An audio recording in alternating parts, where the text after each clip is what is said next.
عن ابی ہریرہ قال قال رسول اللہ صلی اللہ علیہ وسلم من لم يدع قول الزور والعمل به فليس لله حاجة في ان يدع طعامه وشرابه. حضرت ابو ہریرہ کہتے ہیں کہ رسول اللہ صلی اللہ علیہ وسلم نے فرمایا کہ جس شخص نے جھوٹ بولنا نہ چھوڑا اور جھوٹ پر عمل کرنا نہ چھوڑا تو اللہ کو اس کی کوئی حاجت نہیں ہے کہ وہ اپنا کھانا اور پینا چھوڑ دے. یعنی دوسرے الفاظ میں وہ آدمی فقط فاقہ کر رہا ہے. روزہ اس کا بے معنی ہے کیونکہ اس نے روزے کے اندر جو خدا کا خوف تھا، جو خدا سے تقویٰ تھا، جو خدا کی پکڑ سے بچنے کی خواہش تھی، وہ چیز تو اس نے اپنے اندر پیدا نہیں. قول زور تو بات صاف ہے، جھوٹ بولنا نہ چھوڑا. والعمل بھی، جھوٹ پر عمل کرنا نہ چھوڑا. اب اس کو آپ دیکھیے، جھوٹ پر عمل کرنا جو ہے یہ قریب قریب تمام گناہوں پر حاوی ہو جاتا ہے. جھوٹ بولنا تو ایک محدود چیز ہے، لیکن جھوٹ پر عمل کرنا قریب قریب سارے گناہوں پر حاوی ہو جاتا ہے. کیوں؟ آپ ذرا اس بات پر غور کریں. ایک آدمی دوسرے کا مال لے رہا ہے جس پر اس کا کوئی حق نہیں تھا. وہ حقیقت میں اپنے دل میں اس نے یہ ارادہ کیا کہ یہ میرا مال ہے. یہ جھوٹ تھا جس پر اس نے عمل کیا ہے. مال اس کا نہیں تھا اور اپنا سمجھ کر اس نے لیا، یا اپنا قرار دے کر اس نے لیا، یا یہ فیصلہ کر کے کہ اب یہ میرا ہونا چاہیے اس نے لیا. یہ سارا کا یہ چوری اصل میں جھوٹ تھی. اسی طرح سے جو آدمی کسی کو قتل کرتا ہے وہ اصل میں جھوٹ پر عمل کرتا ہے. وہ سمجھتا ہے کہ مجھے یہ حق ہے، وہ اس بات کا قائل ہے کہ مجھے یہ حق ہے کہ چونکہ اس نے میرا خلاف قصور کیا اس لیے میں اسے قتل کروں. ذرا علیہ کو کیا حق نہیں تھا. تو حقیقت میں قتل بھی جھوٹ پر عمل ہے. اس طرح سے آپ غور کریں گے کہ جتنے گناہ بھی ہیں، اور وہ خدا کی براہ راست نافرمانی کے گناہ ہوں یا بندوں پر زیادتی کر کے بالواسطہ اللہ تعالیٰ کی نافرمانی ہو، دونوں شکلوں میں حقیقت میں ہر گناہ ایک جھوٹ ہے. تو فرمایا کہ جس آدمی نے جھوٹ بولنا نہ چھوڑا اور جس آدمی نے جھوٹ پر عمل کرنا نہ چھوڑا تو اللہ کو کوئی حاجت نہیں تھی کہ اس کا کھانا پینا چھوڑواتا. یعنی اس نے روزے کے اصل مقصد کو فوق کیا. لیکن یہ بات سمجھ لیجیے کہ یہ جھوٹ جو ہے یہ نواقض صوم میں سے نہیں ہے. اس بات کو معلوم رکھیں آپ. ایک چیز وہ ہے کہ جس سے روزے کی کوالٹی میں خرابی واقع ہوتی ہے، وہ اخلاقی برائی ہے کہ جس سے روزہ ٹوٹتا نہیں ہے مگر اس کی کوالٹی میں خرابی واقع ہوتی ہے. یہاں تک کہ وہ ایسے مقام پر ہو جاتا ہے کہ گویا ورتھ لیس ہے، کوئی اس کی قدر و قیمت نہیں، لیکن ٹوٹے گا. توڑنے والی چیزیں کچھ اور ہیں اور خرابی پیدا کرنے والی چیزیں کچھ اور ہیں. یہاں جو فرمایا کہ اللہ کو کوئی حاجت نہیں تھی، یہ نہیں فرمایا کہ اس کا روزہ ٹوٹ گیا. حضور نے یہ نہیں فرمایا کہ اس کا روزہ ٹوٹ گیا. فرمایا یہ ہے کہ اللہ کو کوئی حاجت نہیں تھی اس کا کھانا پینا چھڑوانے کی. مدعا ہے اس نے روزے کے مقصد کو فوت کر دیا. اگر کہ روزہ اس کا باقی ہے، اگر کھانا کھایا پیا نہیں ہے اور وہ کام نہیں کیے جن سے روزہ ٹوٹتا ہے تو روزہ تو اس کا ہے لیکن روزے کی جان نکل چکی، روزے کی روح ختم ہو گئی ہے کیونکہ اس نے روزے کی حالت میں جھوٹ بولنا اور جھوٹ پر عمل کرنا نہیں چھوڑا. ابی ہریرہ قال قال رسول اللہ صلی اللہ علیہ وسلم من افطر یوما من رمضان من غیر رخصۃ ولا مرض لم يقض عنه صوم الدهر وان صام. حضرت ابو ہریرہ فرماتے ہیں کہ رسول اللہ صلی اللہ علیہ وسلم نے ارشاد فرمایا کہ جس آدمی نے رمضان کا ایک روزہ بھی چھوڑا من غیر رخصۃ ولا مرض، بغیر کسی رخصت اور بغیر کسی مرض کے، لم یقض عنہ صوم الدہر، اگر وہ ساری عمر کے پھر روزے رکھتے پھر بھی وہ اس کی قضا ہے. اس کا یہ مطلب نہیں کہ یہ شرعی حکم ہے. قضا اگر وہ رکھے گا تو قضا کا روزہ تو اس کا ہو جائے گا، لیکن حقیقت میں اللہ تعالیٰ کے ہاں وہ اگر عمر بھر کے بھی روزے رکھے تو وہ عمر بھر کے روزے در حقیقت اس روزے کا بدل نہیں ہو سکتے جو رمضان میں اس نے جان بوجھ کر چھوڑا. رمضان میں کسی مجبوری سے چھوڑنا اور چیز. کسی مجبوری سے اگر ایک آدمی روزہ چھوڑتا ہے، مثلا بیمار ہے یا مثلا سفر کی وجہ سے چھوڑتا ہے، یعنی جو شرعی اجازت ہے اس شرعی اجازت سے فائدہ اٹھا کر اگر چھوڑتا ہے تو کوئی مواخذہ نہیں ہے، بعد میں وہ قضا رکھے. لیکن جان بوجھ کر روزہ چھوڑنا بغیر اس کے کوئی عذر ہو اس کے بعد چاہے عمر بھر روزے رکھتا رہے مگر وہ اس کا بدل نہیں ہوگی. اللہ تعالیٰ کے ہاں اس کا یہ قصور جو ہے یہ اتنا بڑا ہے کہ اس کا بدل یہ روزے نہیں بنے.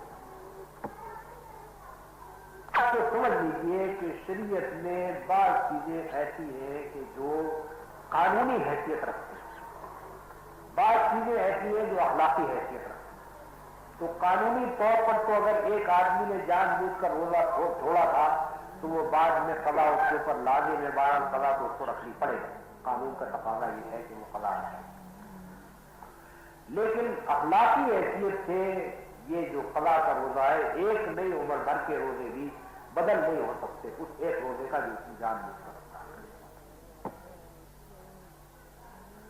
وعنه قال قال رسول الله صلى الله عليه وسلم كم من قائم ليس له من قيامه الا الظمأ وكم من قائم ليس له من قيامه الا السهر.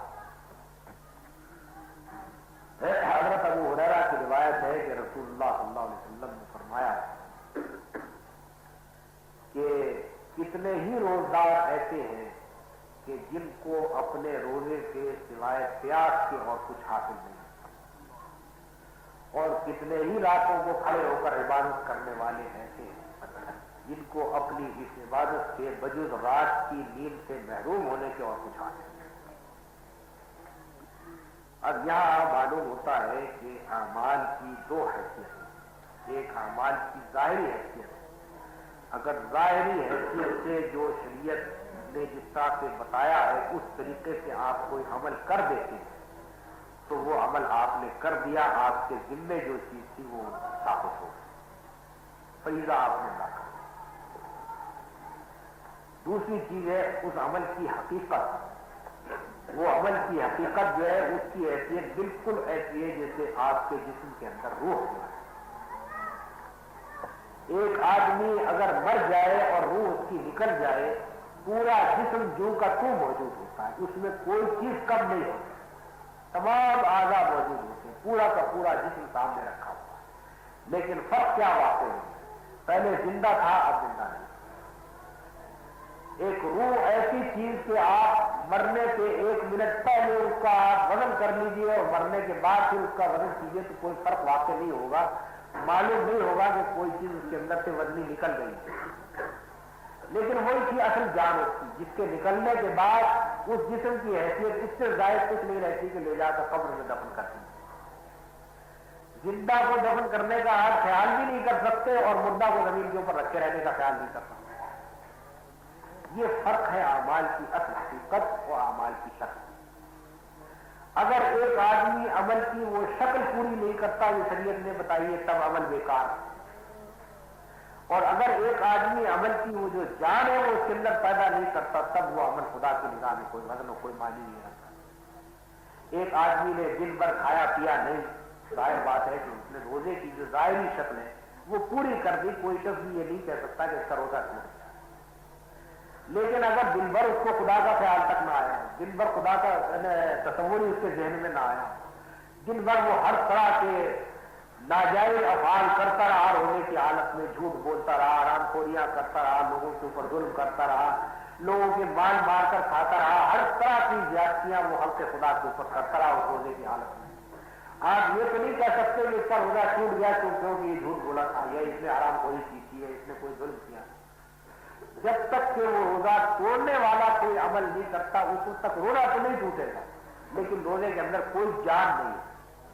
روزہ ایک بے جان ہوگا ویسے ہی جیسے کہ ایک آدمی جو مر گیا ہو اس کا بے جان جسم پڑا ہو. اسی طرح سے رات کا جو قیام ہے, اگر ایک آدمی رات کی وقت اٹھتا ہے کھڑا ہو کر قیام کرتا ہے تو ظاہر بات ہے کہ آپ یہ نہیں کہہ سکتے کہ یہ قیام نہیں کر رہا. اگر کھڑا ہے ظاہر بات ہے کھڑا ہی ہوا ہے آدمی, سجدہ کر رہا ہے, ظاہر ہے کہ سجدہ ہی کر رہا ہے. لیکن اگر اس کے اندر خدا کی طرف اس کی کوئی توجہ نہیں ہے تو مہربانی. پھر ایک میکینیکل ہے, ایک ایسا کام ہے کہ جو آدمی جیسے ایک مشین حرکت کر رہی ہے اس طرح سے وہ کر رہا ہے, اس کے اندر کوئی جان اور کوئی روح نہیں. شریعت کا جو مطالبہ ہے وہ یہ ہے کہ ظاہری شکل کے اعتبار سے بھی آپ کے اعمال قانون کے مطابق اور اس کے اندر روح موجود ہو, اور وہ روح ہے اللہ تعالیٰ کا ذکر, اللہ تعالیٰ کا خیال, اللہ وعنہ قال قال رسول اللہ صلی اللہ علیہ وسلم من زرعه القيء وهو صائم فليس عليه قضاء ومن استطاع عمدا فليقض. حضرت ابو ہریرہ کی دوسری ایک روایت ہے، وہ کہتے ہیں کہ رسول اللہ صلی اللہ علیہ وسلم نے فرمایا کہ جس کو قے خود آ جائے اس حالت میں کہ وہ روزے سے ہو تو اس کے اوپر کوئی قضا نہیں، اور جو خود قے کرے جان بوجھ کر فلیقض تو اس کو چاہیے کہ وہ قضا کرے.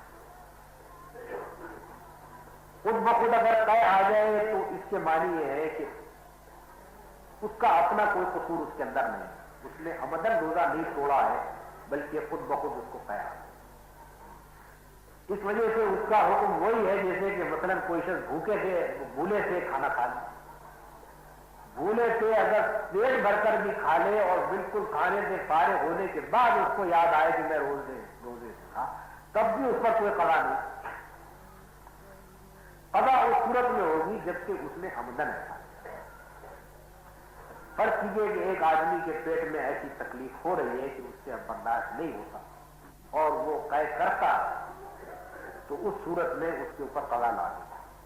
لیکن اگر کوئی اس کو پیٹ میں ایسی تکلیف ہو کہ جس کی وجہ سے اطلاق خود بخود طے آ جائے تو چاہے پوری طرح سے بھر کر منہ بھر کر آئے، چاہے کئی مرتبہ آئے، بہرحال وہ اس سے روزہ نہیں ٹوٹے گا اور اس کے قضا لازم ہے.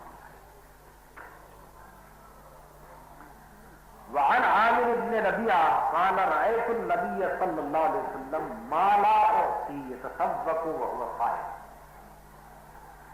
حضرت عامر بن ربیعہ کہتے ہیں کہ میں نے رسول اللہ صلی اللہ علیہ وسلم کو اتنی بار روزے کی حالت میں مسواک کرتے دیکھا ہے کہ اس کا میں شمار نہیں کر سکتا. معلوم ہوا کہ روزے میں مسواک کی جا سکتی ہے، روزے کی حالت میں مسواک کرنے سے روزہ نہیں ٹوٹتا. وہ کہتے ہیں کہ ایک مرتبہ نہیں، دو مرتبہ نہیں، اتنی بار دیکھا ہے کہ میں شمار نہیں کرتا.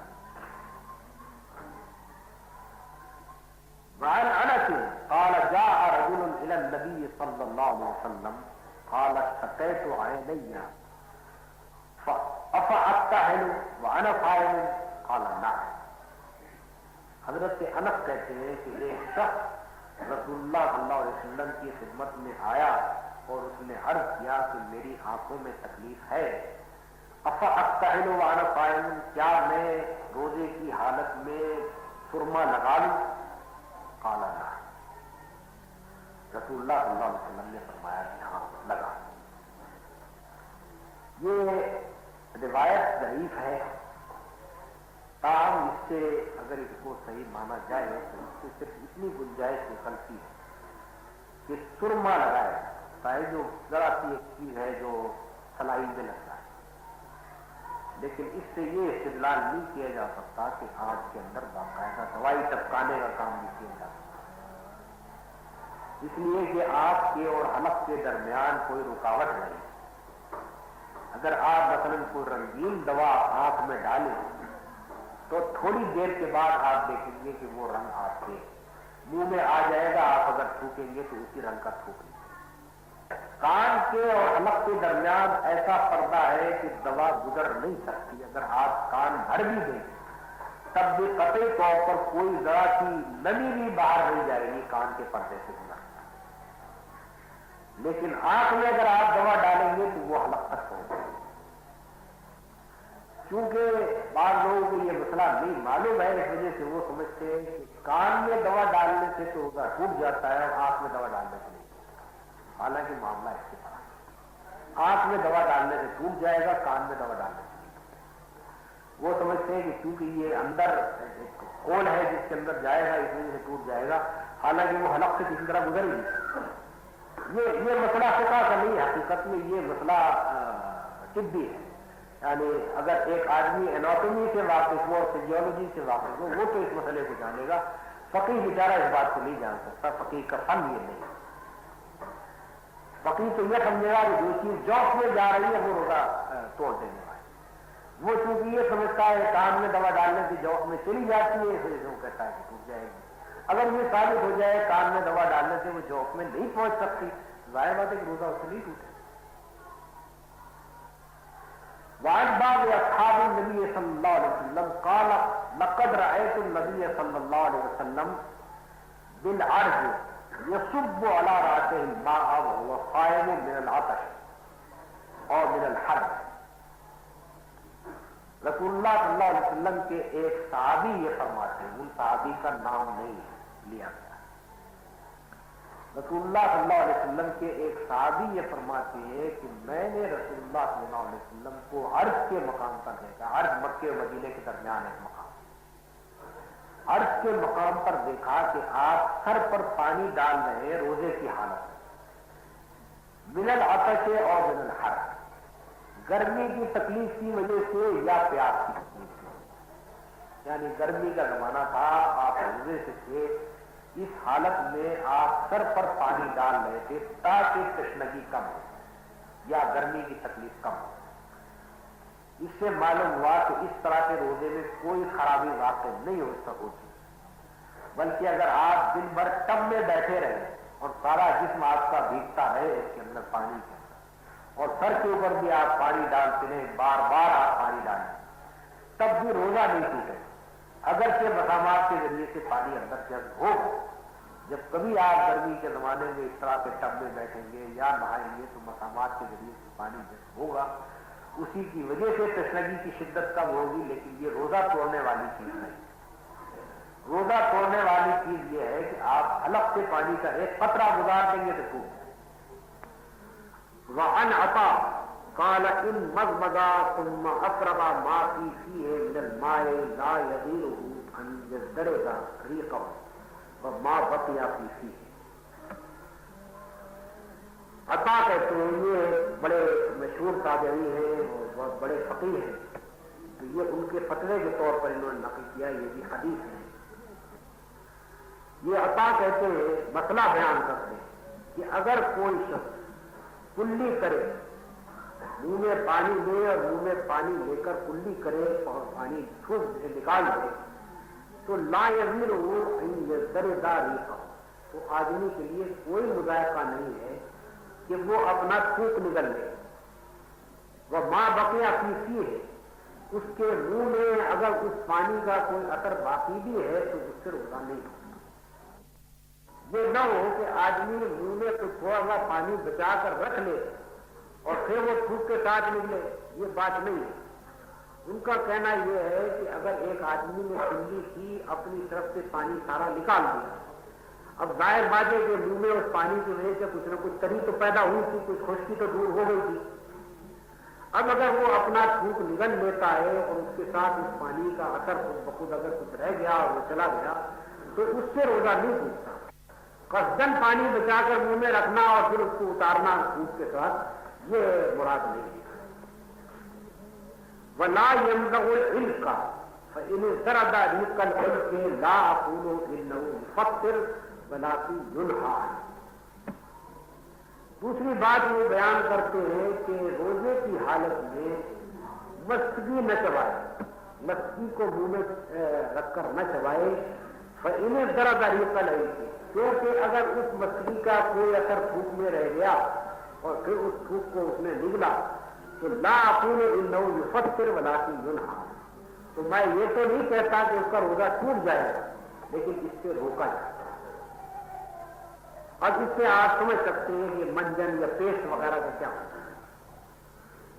یعنی اگر ایک آدمی جس طرح کے منہ میں آدمی پانی لے کر نکال دیتا ہے، اسی طرح یہ فرض کیجیے کہ ایک آدمی منجن لگاتا ہے یا ایک آدمی ٹوتھ پیسٹ لگاتا ہے اور اس کے بعد پوری کوشش کرتا ہے کہ کوئی چیز اس کی حلق میں نہ جانے پائے اور خوب کلیاں کر کے منہ کو صاف کر لیتا ہے، تو اس کے بعد یہ تو نہیں کہا جا سکتا کہ میں اس چبانے کی وجہ سے اس کا روزہ ٹوٹ گیا، کیونکہ جیسے انہوں نے مستگی کے بارے میں بیان کیا تو روزہ ٹوٹنے کا تو فیصلہ نہیں کر دیا جائے گا، لیکن اس سے آدمی کو پرہیز کرنا چاہیے. کہ یہ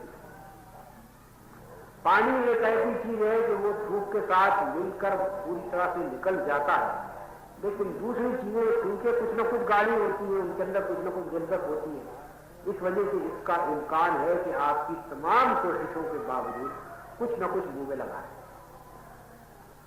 البتہ مسواک کے کا معاملہ الگ ہے. کہ مسواک کے بارے میں یہ ثابت ہے کہ رسول اللہ صلی اللہ علیہ وسلم مسواک کرتے تھے روزے میں، جیسا حدیث میں گزر چکا ہے، اور مسواک بھی ظاہر بات ہے کہ آپ کچھ نہ کچھ چبائیں گے، کچھ نہ کچھ اس کا رس نکلے گا، لیکن اس رس میں ایسا گاڑھا پن نہیں ہوتا ہے کہ وہ منہ کو چمٹ کر رہ جانے کا، اس کو منہ صاف کر لے آدمی تو منہ محسوس ہوتا ہے۔ اسی لیے بستگی کی مثال ہونا چاہیے، کیونکہ بستگی کے اندر ایک قسم کی گڑیاہٹ ہوتی ہے۔ اس لیے روزے کی حالت میں لوگوں کو پرہیز کرنا چاہیے گیس لگانے سے یا منجن۔ باب قوم المسافر، اب یہ وہ بات شروع ہو رہا ہے کہ جس کے اندر یہ بتایا گیا ہے کہ سفر کی حالت میں روزہ رکھنے کا کیا ہے۔ عن عائشہ قالت ان حمزة بن عمرو الاسلمي قال للنبي صلى الله عليه وسلم اصوم في السفر وكان كثير الصيام فقال ان شئت فصم وان شئت فافطر۔ حضرت عائشہ روایت کرتی ہے کہ حمزہ بن عمرو اسلمی ایک صحابی ہے، انہوں نے رسول اللہ صلی اللہ علیہ وسلم سے پوچھا کہ کیا میں سفر کی حالت میں روزہ رکھوں؟ وکانا کثیر الصیام، حضرت عائشہ وضاحت کرتی ہے کہ یہ صاحب وہ تھے جو کثرت سے روزے رکھا کرتے ہیں۔ فقال ان شئت فصم وان شئت فافطر، رسول اللہ صلی اللہ علیہ وسلم نے جواب دیا کہ تمہارا جی چاہے تو تم روزہ رکھو، تمہارا جی چاہے تو نہ رکھو، یعنی دونوں چیزوں کا اختیار ہے۔ یہاں تھوڑی سی وضاحت ہے جس کو آپ سمجھ لیں، وہ یہ ہے کہ حضرت عائشہ نے یہ جو بات فرمائی ان کے اس دریافت کرنے پر کہ میں سفر کی حالت میں روزہ رکھوں، اور حضرت عائشہ نے وضاحت کرتے ہوئے کہا کہ یہ صاحب جنہوں نے یہ سوال کیا تھا کیونکہ حضرت عائشہ فقیہ ہے، اس وجہ سے انہوں نے وضاحت کی کہ سوال کرنے والا کون تھا، کس طرح کا ہے۔ غیر فقیہ آدمی ہے تو وہ یہ نہیں بیان کرے گا، لیکن حضرت عائشہ کیونکہ بڑے درجے کی فقیہ تھی، اس لیے وہ قانونی باریکیاں ان کی نگاہ میں رہتی تھی، تو انہوں نے وضاحت کی کہ وہ سوال جن صاحب نے کیا تھا وہ اس طرح کے آدمی تھے جو روزہ رکھنے کے عادی تھے، کثرت سے روزہ رکھا، یعنی یہ سوال فرض روزے کے بارے میں انہوں نے نہیں کیا تھا، وہ نفل روزے کے بارے میں نہیں کیا، انہوں نے سوال کیا تھا فرض روزے کے بارے میں کہ رمضان میں اگر مجھے سفر پیش آ جائے تو کیا سفر کی حالت میں روزہ رکھنا فرض ہے، یہ سوال تھا ان کا۔ حضرت عائشہ نے اس کی وضاحت کی کہ یہ صاحب جنہوں نے یہ سوال کیا تھا یہ صاحب کثرت سے روزہ رکھنے کے عادی تھے۔ دوسرے الفاظ میں مطلب یہ ہوا کہ حضرت عائشہ یہ بتانا چاہتی ہے کہ اگر ایک آدمی سال کے دوران میں بکثرت روزہ رکھنے کا عادی ہو تو اس کو عادت پڑ جاتی ہے روزے کی سختی کو عام آدمیوں کی نسبت زیادہ برداشت کرنے کی، ہر موسم میں روزہ رکھتا رہا ہے، گرمی میں بھی نفلی روزے رکھتے ہیں، جاڑے میں بھی رکھتے ہیں، برسات میں بھی رکھتے ہیں، لمبے سفروں میں بھی رکھتے ہیں۔ ایک آدمی اگر اس طرح سے نفلی روزے رکھنے کا عادی ہو تو وہ سفر کی حالت میں جو روزے میں سختی پیش آتی ہے اس سختی کو زیادہ برداشت کر لیتا ہے بنسبت اس آدمی کے جس کو صرف رمضانی میں روزے رکھنے کی عادت ہو، باقی دنوں میں نہ ہو۔ تو رسول اللہ صلی اللہ علیہ وسلم نے ان کو جواب دیا تمہیں اختیار ہے روزہ رکھو چاہے۔ حضرت عائشہ یہ بتانا چاہتی ہے کہ اس اختیار میں بالکل مساوات نہیں کہ بالکل دونوں مساوی درجے کے کام ہو، بلکہ اس کے اندر یہ دیکھنا ہوگا کہ کس آدمی میں تحمل کی زیادہ طاقت ہے اور کس آدمی میں کم طاقت ہے۔ اگر کسی آدمی میں تحمل کی زیادہ طاقت ہو تو بہتر یہ ہے کہ وہ روزہ رکھے، برابر نہیں ہے دونوں چیز، بہتر یہ ہے کہ وہ روزہ رکھے۔ اگر کسی آدمی میں تحمل کی طاقت کم ہو تو بہتر یہ ہے کہ وہ روزہ نہ رکھے۔ اسی طرح سے سفر کے حالات پر بھی موقوف ہے کہ سفر میں کس طرح کے حالات درپیش آنے ہیں، اس کے لحاظ سے بھی فیصلہ ہوگا کہ کس سفر میں کس حالت میں آدمی کے لیے روزہ رکھنا افضل ہے اور کس حالت میں نہ رکھنا۔ فقہاء کے درمیان اس مرد مسئلے میں اختلاف ہے۔ امام مالک، امام شافعی اور امام ابو حنیفہ سفر کی حالت میں روزہ رکھنے کو افضل قرار دیتے ہیں، نہ رکھنے کو اس سے کم درجے کا قرار دیتے ہیں۔ بعض دوسرے فقہاء ہیں وہ روزہ نہ رکھنے کو افضل قرار دیتے ہیں۔ اور بعد میں وہی تقریر کی ہے جو ابھی میں نے آپ سے کہی کہ یہ آدمی اور آدمی کے حالات پر موقف ہے کہ کون سی چیز اس کے لیے افضل ہے۔ اگر ایک آدمی کی قوت برداشت زیادہ ہے اور وہ ایسے حالت میں سفر کر رہا ہے جس کے اندر بہت زیادہ غیر معمولی مشقت بھی پیش آنے والی نہیں ہے تو اس صورت میں روزہ رکھنا افضل ہے۔ ایک آدمی کی اگر قوت برداشت کم ہے یا اس کو ایسے حالات کے سابقہ پیش آنے کا خطرہ ہے سفر میں جس میں برداشت نہ کیے جا سکے گا، روزے کی سختی برداشت نہ ہو سکے گی تو پھر اس صورت میں نہ رکھنا۔ عن ابی سعید الخدری قال غزونا مع رسول اللہ صلی اللہ علیہ وسلم ست عشرة مضت من شهر رمضان فمنا من صام ومنا من افطر فلم يعد الصائم على المفطر ولا المفطر على الصائم۔ حضرت ابو سعید خدری کہتے ہیں کہ ہم رسول اللہ صلی اللہ علیہ وسلم کے ساتھ ایک جنگ میں 16 رمضان کو سفر پر گئے، فمنا من صام ومنا من افطر، ہم میں سے کوئی روزے سے تھا اور کوئی روزے سے نہ تھا۔ فلم يعد الصائم على المفطر ولا المفطر على الصائم، تو نہ روزہ رکھنے والے نے نہ رکھنے والے کو ملامت کی، نہ رکھنے والے نے رکھنے والے کو ملامت کی۔ یعنی سفر کی حالت میں وہ یہ بتانا چاہتے ہیں کہ اگر کوئی روزہ نہیں رکھتا تو اور کوئی روزہ رکھتا ہے تو اس کو یہ حق نہیں پہنچتا کہ دوسرے آدمی کو جس نے روزہ نہیں رکھا ہے یا رکھا ہے اس کو ملامت کرے، کیونکہ دونوں پہلوں کا اختیار ہے شریعت۔ جب دونوں کا شریعت میں اختیار ہے تو کسی کو کسی پر ملامت کرنے کا حق نہیں ہے۔ یہ اس معاملے میں آپ باریکی شریعت کی سمجھ لیجیے، جس وجہ سے حضرت ابو سعید خدری نے بات ہے۔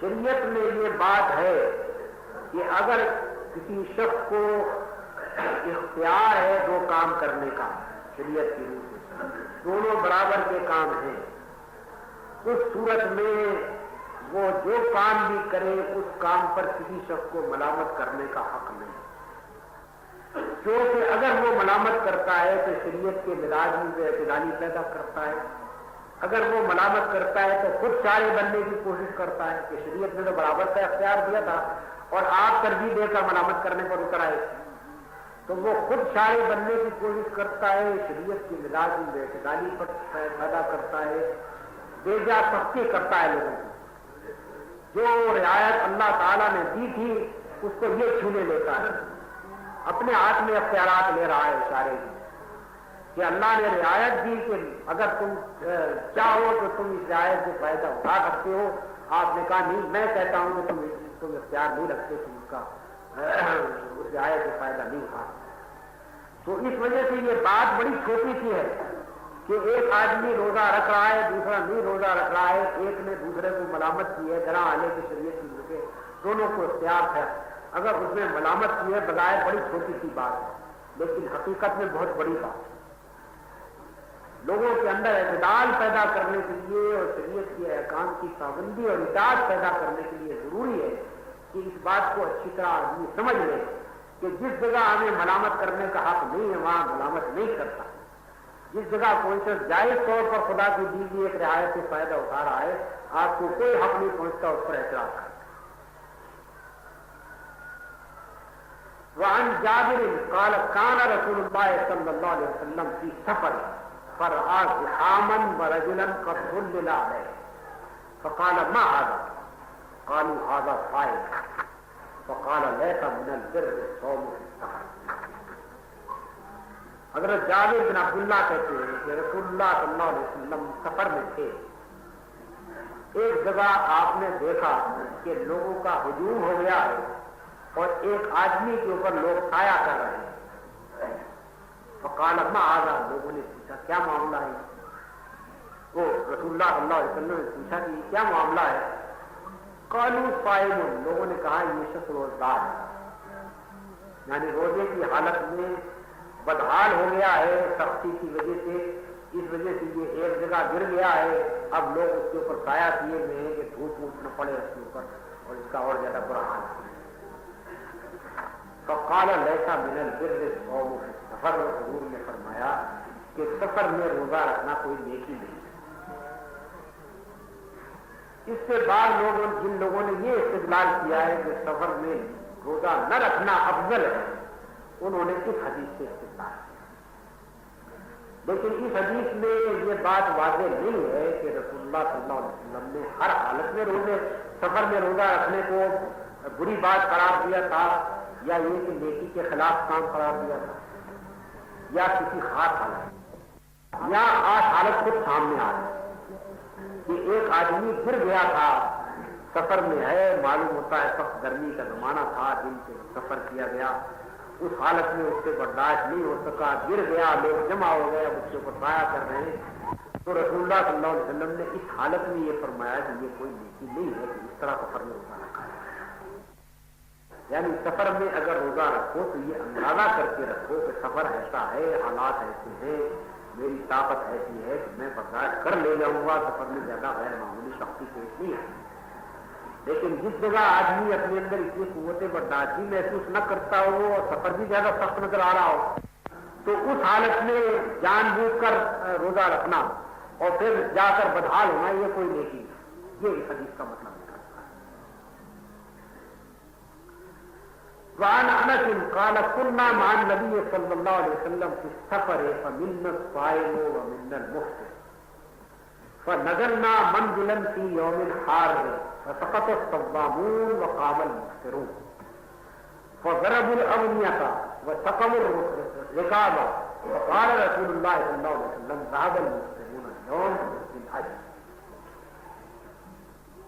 حضرت انس کہتے ہیں کہ ہم ایک دفعہ رسول اللہ صلی اللہ علیہ وسلم کے ساتھ سفر میں تھے، اور ہم میں سے کوئی روزے سے تھا اور کوئی روزے سے نہ تھا۔ فنزلنا منزلا فی یوم حار، ایک جگہ جا کر، سب گرمی کا زمانہ تھا، ایک جگہ جا کر ہم لوگوں نے پڑاؤ کیا۔ فسقط الصوامون، تو روزدار تو وہاں جا کر لیٹ گئے، وقام المفطرون، اور جن لوگوں نے روزہ نہیں رکھا تھا وہ کھڑے ہوئے، فضربوا الأبنية وسقموا الركاب، تو انہوں نے جلدی جلدی خیمے لگائے اور جا کر اونٹوں کو پانی پلایا۔ فقال رسول اللہ صلی اللہ علیہ وسلم ذهب المفطرون اليوم بالأجر، رسول اللہ صلی اللہ علیہ وسلم نے فرمایا کہ آج کا اجر روزہ نہ رکھنے والے لوٹ لے۔ اب یہاں پلڑا اس قول کے حق میں جھک رہا ہے کہ جس میں سفر میں روزہ نہ رکھنے کی افضلیت نکلتی ہے۔ جو لوگ کے روزہ رکھے ہوئے تھے ان کی برداشت سے باہر تھا، سخت گرمی دن تھا، اس حالت میں سفر کیا تھا، اس حالت میں وہ جا کر پڑ گئے، ان کے بس میں یہ نہیں تھا کہ وہ اٹھ کر خیمے میں لگا دیں۔ جن لوگوں نے روزہ نہیں رکھا تھا انہوں نے جھوٹ ہو کے آرام کا سامان کیا، اگر وہ بھی روزے سے ہوتے تو یہ سارے کے سارے پڑ جاتے اور کوئی خیمہ نہ لگاتا اور کوئی جانوروں کو پانی نہ پلاتا۔ تو اس وجہ سے رسول اللہ صلی اللہ علیہ وسلم نے فرمایا کہ لوٹ لے گئے وہ اجر کہ جنہوں نے آج روزہ نہیں رکھا تھا اور لوگوں کے لیے یہ آسائش کا سامان انہوں نے معاف کیا۔ اس میں دلائل ایسے یا قریب قریب وزنی ہیں کہ کوئی شخص پورے زور کے ساتھ نہیں یہ کہہ سکتا ہے کہ رکھنا افضل ہے، نہ پورے زور کے ساتھ نہیں کہہ سکتا ہے کہ نہ رکھنا افضل ہے۔ بس لینے آدمی کے اوپر اس کو چھوڑ دیا گیا ہے کہ بھائی اپنے حالات کا خود اندازہ کرو اور خود رائے قائم کرو کہ میں رکھوں یا نہ رکھوں۔ فعل دونوں یکساں ہیں۔ یہ خیال دل میں بالکل نہ رہے کہ سفر میں اگر روزہ نہیں رکھا ہے تو کوئی اجر میں کمی ہوگی، بعد میں قضا کرنے کی صورت میں اتنا ثواب نہیں ملے گا، کیونکہ جب اللہ تعالیٰ نے خود ہی سفر کی حالت میں روزہ نہ رکھنے کا اختیار دے دیا ہے اور یہ اجازت دے دی ہے کہ بعد میں قضا کی جا سکتی ہے، تو اس امر کے شبے کی کوئی گنجائش نہیں ہے کہ بعد میں اگر قضا کا روزہ رکھے گا جو سفر میں چھوٹا تھا تو وہ اس روزے کا بدل ہوگا یا نہیں۔ وہ قضا تو کبھی بدل نہیں ہو سکتی جو جان بوجھ کر بلا وجہ روزہ چھوڑا جائے رمضان، تو ایک قضا نہیں ساری عمر قضائیں کرتا رہے اس کا بدل نہیں ہوگی وہ حقیقت۔ لیکن یہ معاملہ بالکل دوسرا، اس وجہ سے ثواب کی کمی کا کوئی اندیشہ نہیں۔ اب جو کچھ بھی ہے آدمی خود اپنے حالات کا اندازہ اور فیصلہ کرے کہ وہ روزہ رکھے یا نہ رکھے۔